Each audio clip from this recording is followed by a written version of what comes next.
Hi hello welcome to post 360. నేను మీ Murali Rapalli. BR Naidu గారికి వచ్చిన కష్టం ఎవ్వరికి రాకూడదు, పగాడకు కూడా రాకూడదని పదే పదే నేను కోరుకుంటున్నా. ఎందుకంటే బిఆర్ నాయుడు నిలుచున్న, పడుకున్న, చివరికి ఎవరి దగ్గర ఉన్నా, టీవీ5 ఆఫీస్కి వెళ్ళినా, అదే పర్సనల్గా ఎక్కడికన్నా వెళ్ళినా జగన్మోహన్ రెడ్డి గారు ఎక్కడ దాని గురించి మాట్లాడుతాడని గడ్డ గడ్డ గడ్డ గడ్డ గడ్డ కారిపోతుందేమో అనిపిస్తుంది. అదే భయం. మీరు గడగడ కారిపోతుందంటే వేరేదేందో అనుకోకండి, భయం. ఎందుకంటే మనం చేసిందే చాలా చాలా చాలా పనికి మాలిన పని అని ఆయనే ఒప్పుకున్నాడు. ఎలా? అన్ని వీడియోలు ఎవరో మార్ఫింగ్ చేశారు, వాడు కూడా సరిగా చేయలా, అన్ని వీడియోలు తప్పని నేను అంటలేదు, అందుట్లో కొంచెం ఏదో యాడ్ చేశారని చెప్పాడు. ఏది యాడ్ చేశారో చెప్పలేదు. చివరికి ఎవరైతే మహిళ ఉందో ఆవిడ క్లియర్ గా చంద్రబాబు నాయుడు గారికి, లోకేష్ కి, పవన్ కళ్యాణ్కి లెటర్ రాసి మరి చెప్పింది. మనోడు పెద్ద ఉమనైజరు, ఇటువంటి వ్యక్తికి టీటీడీలో ప్లేస్ ఇవ్వకండి, టీడీపీ గెలిస్తే టీటీడీ చైర్మన్ కానీ నామినేటెడ్ పదవి కానీ నాకు వస్తుంది ఎమ్మెల్సీ అని ఆశతో ఉన్నాడు.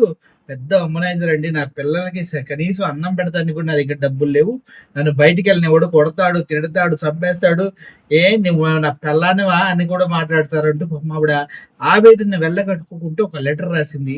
ఆ తర్వాత ఏం చేశాడో తెలియదు, ఆవిడ కాళ్ళు పట్టుకున్నాడు. అయితే రీసెంట్ గా జగన్మోహన్ రెడ్డి గారు ఒక ప్రెస్ మీట్ లో మాట్లాడుతూ ఉన్నప్పుడు బిఆర్ నాయుడు తప్పిపోయాడు, బిఆర్ నాయుడు కనిపించట్లేదు, బిఆర్ నాయుడు ఎక్కడ అంటూ చాలా పోస్టర్స్ వచ్చినా కూడా బిఆర్ నాయుడు ఎక్కడ అనేది ఎవరికి అర్థం కాలేదు. ఎందుకంటే పాపం ఆయనకి కొంతకాలంగా హైడ్ అండ్ సిక్ ఆడుతున్నారు అక్కడ ఇక్కడ ఇక్కడ. మొన్నటికి మొన్న వైఎస్ఆర్సీపీ నాయకుల్లో కొంతమంది వెళ్ళి బిఆర్ నాయుడిని టీటీడీ చైర్మన్ తీసేయాలి, లేదంటే కష్టం, తీసేయండి తీసేయండి తీసేయండి అంటూ అసలు ఘోరంగా అక్కడ ఫైట్ చేయడం కూడా జరిగింది. అయితే ఈ క్రమంలోనే బిఆర్ నాయుడు ఎక్కడ ఎక్కడ అని వెతుకుతుంటే ఒక వీడియో కంటపడింది ప్రజలకి. ఏంటది? ఫ్లైట్ లో ఎవడో కానీ చాలా ధైర్యం చేసి ఒక వీడియో తీయటం జరిగింది. ఆ వీడియో చూస్తుంటే అర్థమవుతుంది బిఆర్ నాయుడికి జగన్మోహన్ రెడ్డి గారు మీడియాని అడ్రస్ చేస్తూ మాట్లాడుతూ ఉంటే ఎక్కడ తన గురించి మాట్లాడి తన రాసలీలల యొక్క బాగోతాన్ని గుట్టురట్టు చేస్తాడో, దాన్ని ఎంత హైప్కి తీసుకెళ్లి వదిలేస్తాడో, ఎంత పీక్స్ లో భయపెడతాడో, ఎంత ప్రజల్ని ఏ విధంగా మొబైలైజ్ చేస్తాడో. చివరికి జగన్ గారు గనక బిఆర్ నాయుడు గురించి కరెక్ట్ గా మాట్లాడితే ప్రజలు తండోపోతండాలుగా వచ్చి ఇల్లు, ఆఫీసు, తిరుపతి దేవస్థానం అని చూడకుండా కూడా బిఆర్ నాయుడిని వెంటబడి తరిమి ఎక్కడ కొడతారని భయపడుతున్నట్టుగా అర్థమవుతుంది. ఎందుకంటే పాపం ఫ్లైట్ లో కూర్చొని కూడా జగన్మోహన్ రెడ్డి గారు మాట్లాడుతున్న స్పీచ్ వింటూ ఉన్నాడు, ప్రముఖ టీవీ ఛానల్లో వస్తున్నటువంటి స్పీచ్. ఎందుకంటే అది భయం, అది భయం, అదంతే. ఎందుకంటే ఆయన పొలిటీషియన్ కాదు కదా. ఈయన పొలిటీషియన్ అయితే జగన్మోహన్ రెడ్డి స్పీచ్ విన్నా ఓకే. టీటీడీ చైర్మన్ గా అధికార బాధ్యతలు చేపట్టిన దగ్గర నుంచి తిరుపతి దేవస్థానంలో జరుగుతున్నటువంటి ప్రతి దారుణానికి బిఆర్ నాయుడు కారణం అంటూ సోషల్ మీడియాలో వస్తున్న వార్తల్ని చూసిన ప్రతిసారి బిఆర్ నాయుడు కాళ్ళ కింద భూమి వణుకుతుందేమో అనిపిస్తుంది. అంతేకాదు నిన్నటికి నిన్న పరకామణిలో గతంలో ఒక ఎంప్లాయ్ $900 ఏమో తీసుకుంటే ఇండియన్ కరెన్సీలో 32,000 33,000 దొంగతనం చేస్తే అతని పైన చంద్రబాబు నాయుడు గారు అవాకులు చవాకులు మాడి అసలు ఏంటి దొంగతనాన్ని సమర్థిస్తాడా జగన్మోహన్ రెడ్డి అన్నాడు. అయ్యా చంద్రబాబు నాయుడు గారు, మొన్నే మీ అధికారంలో ఉన్నప్పుడు బంగారపు బిస్కెట్లు, బంగారపు రాడ్లు, బంగారపు ఆభరణాలు టీటీడీ పరకామణిలో దొంగతనం జరిగితే ఎప్పుడు మధ్యాహ్నం 1 గంటగా ఆ వ్యక్తిని పట్టుకుంటే రాత్రి 10 గంటలుగా ఆ వ్యక్తి పైన ఎఫ్ఐఆర్ చేశారు. అందులో కేవలం గోల్డ్ బిస్కెట్ అని రాశారు. గోల్డ్ స్టిక్లు ఏమైపోయినాయి, గోల్డ్ ఆర్నమెంట్స్ ఏమైపోయినాయి.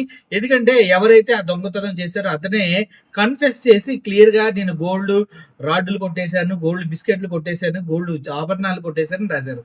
కానీ గోల్డ్ బిస్కెట్లు తప్పించి ఆ ఎఫ్ఐఆర్ లో కానీ కంప్లైంట్ లో కానీ వేరే ఏమి కనిపించట్లేదు. అవి ఎక్కడున్నాయి, ఎవరు తీసుకున్నారు? మధ్యాహ్నం 1 గంటలకు పట్టుకున్న వ్యక్తిని రాత్రి 10 వరకు ఎందుకు కంప్లైంట్ చేయలేదు, ఎందుకు పోలీసులకు అప్పగించలేదు? అదే విధంగా వీటన్నిటిపైన బిఆర్ నాయుడిని ప్రశ్నించాల్సిన అవసరం ఉందా లేదా? అంటే బిఆర్ నాయుడు చేసిన బాగోతాలు పాపం మహిళతో ఆయన పర్సనల్ గా ఉన్న వీడియోలు, ఫోటోలు బయటకు వచ్చిన దగ్గర నుంచి ఈయనకి వణుకు స్టార్ట్ అయింది, తప్పించుకొని తిరుగుతూ ఉన్నాడంటూ వైసీపీ వాళ్ళు ఒకే విధంగా, వైసీపీ వాళ్ళు కదండి చాలా మంది మాట్లాడుతూ ఉన్నారు. ఇంత తప్పించుకు తిరిగి పారిపోతూ ఉన్న వ్యక్తి జగన్మోహన్ రెడ్డి గారు ప్రెస్ మీట్ అనగానే వణికిపోతూ వీడియో చూస్తున్నాడు. ఎక్కడ బిఆర్ నాయుడు బతుకుని నడి రోడ్డు మీదకి ఇచ్చి ఛీ అని ఉమ్మేస్తాడు అని భయపడుతూ ఆ వీడియో చూస్తున్నారంటూ ఆ వీడియోని హల్చల్ చేస్తూ ఉన్నారు సోషల్ మీడియాలో. ఒకసారి ఆ వీడియో మీరు కూడా చూడండి.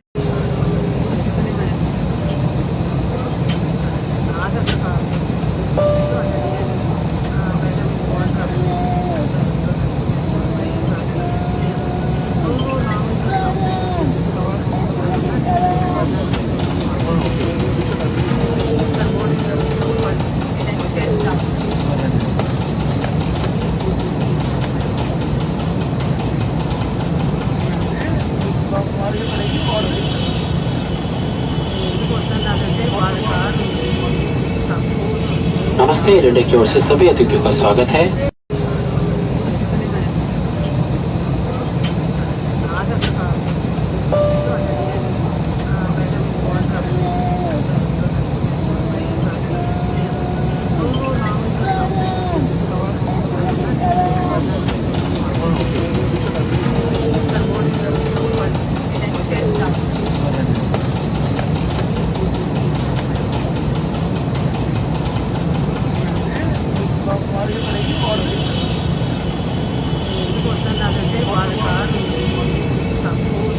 नमस्ते, रेडियो की ओर से सभी अतिथियों का स्वागत है।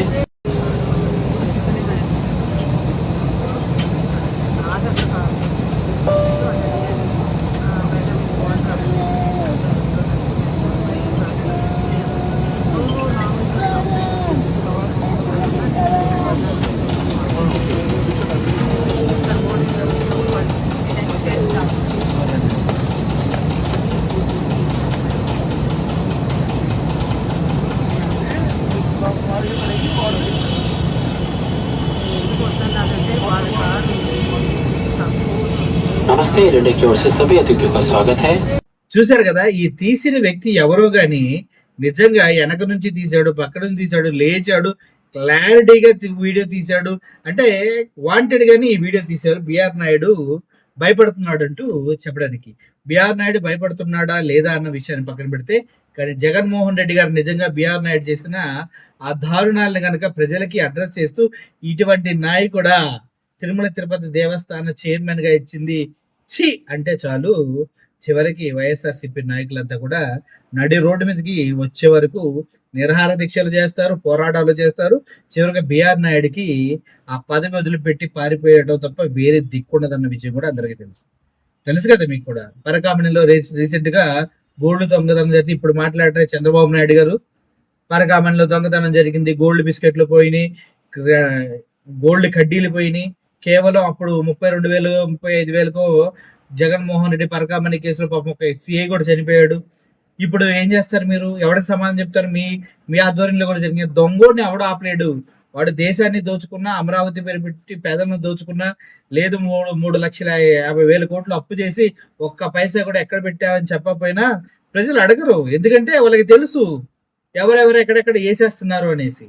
సో ఓవరాల్ గా ఒక విషయం మాత్రం వాస్తవం, బిఆర్ నాయుడు జగన్మోహన్ రెడ్డి గారి వీడియో చూస్తూ దొరికిపోవటం వల్ల ఇప్పుడు ట్రోలింగ్ కి గురి అవుతున్నాడు.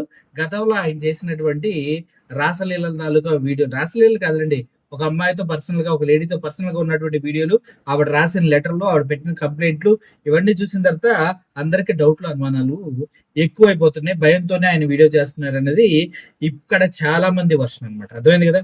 సో ఓవరాల్ గా ఇది టాపిక్. నిజంగా ఆయన వీడియో జగన్మోహన్ రెడ్డి గారు మాట్లాడుతుంటే చూడటానికి తీసాడా, లేదంటే జగన్మోహన్ రెడ్డి గారు ఆయన గురించి మాట్లాడితే ఎలా డిఫెండ్ చేయాలని చూసాడా, లేదంటే రాజకీయాల పట్ల ఆయనకు ఉన్నటువంటి విశ్వాసం కొద్దీ, నమ్మకం కొద్దీ ఇలా మాట్లాడాడు చూడు అంటూ చంద్రబాబు నాయుడు గారికి చెప్పడానికి చూశాడు అనేది మనకి తెలియదు. టోటల్ గా అయితే ఆ వీడియో వైరల్ అవుతుంది అంతే. చూడండి. Thank you for watching. Murali signing off. Thank you so much.